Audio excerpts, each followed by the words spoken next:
Nashukuru Mheshimiwa Spika, pamoja na maelezo ya serikali na maswali mawili ya nyongeza. Swali la kwanza, kwa kuzingatia kuwa katika mikoa ya kanda ya Ziwa kuna shughuli nyingi za sekta ya madini na uchepushaji wa kemikali kwenda kwenye Ziwa Victoria unasemekana kuweza kuathiri samaki, dagaa ambazo jamii inayozunguka Ziwa Victoria wanakula, hivyo kuna uwezekano wa kuchangia katika ongezeko la kansa.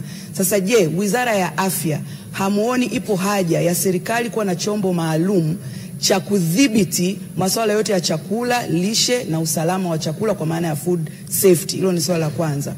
Mheshimiwa Spika, swali la pili ni kwa kuwa Wizara ya Afya hapo kwenye majibu imeeleza kwamba inajikita katika kutoa elimu. Naamini elimu hii ni pamoja na masuala ya usalama wa chakula kwa maana ya food safety.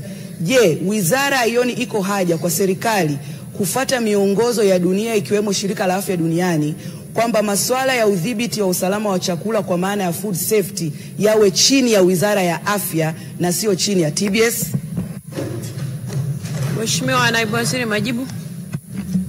Mheshimiwa Spika, kwanza nianze kwa kumpongeza Mheshimiwa mbunge kwa kuuliza masuala muhimu ya afya na muhimu sana kwa usalama wa afya zetu, lakini pia kwa usalama wa nchi yetu. Na kushukuru sana Mheshimiwa mbunge. Lakini maswali yake mawili, swali la kwanza, kama serikali haioni sababu ya kuwa na chombo maalum cha kusimamia usalama wa chakula. Serikali ina chombo maalum ambacho kwa sasa masuala ya chakula yanasimamiwa na TBS.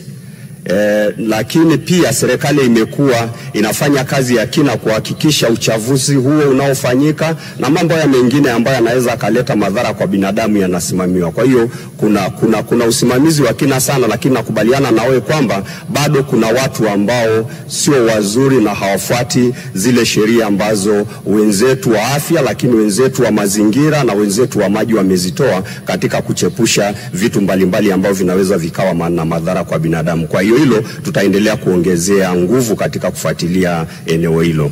Lakini swala lake la pili kwamba ni swala la kurudisha chakula kutoka TBS kuja TMDA kwa maana ya kuwa FDA kama ambavyo tulikuwa zamani. Kwanza Mheshimiwa mbunge, isisaulike kwamba swala hilo lilipitia hapa bungeni na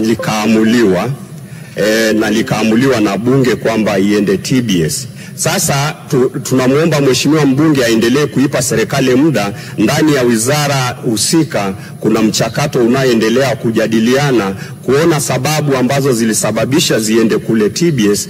Kama zinawezekana basi tukatafuta sababu ya kuweza kurudisha kama ambavyo bunge kwa wakati wote limekuwa likishauri. Lakini uendelee kutuvumilia, tumesikia mara nyingi ukiwa ukilisimamia hilo, lakini kwa kweli mjadala unaendelea kwa ajili ya kutekeleza hilo.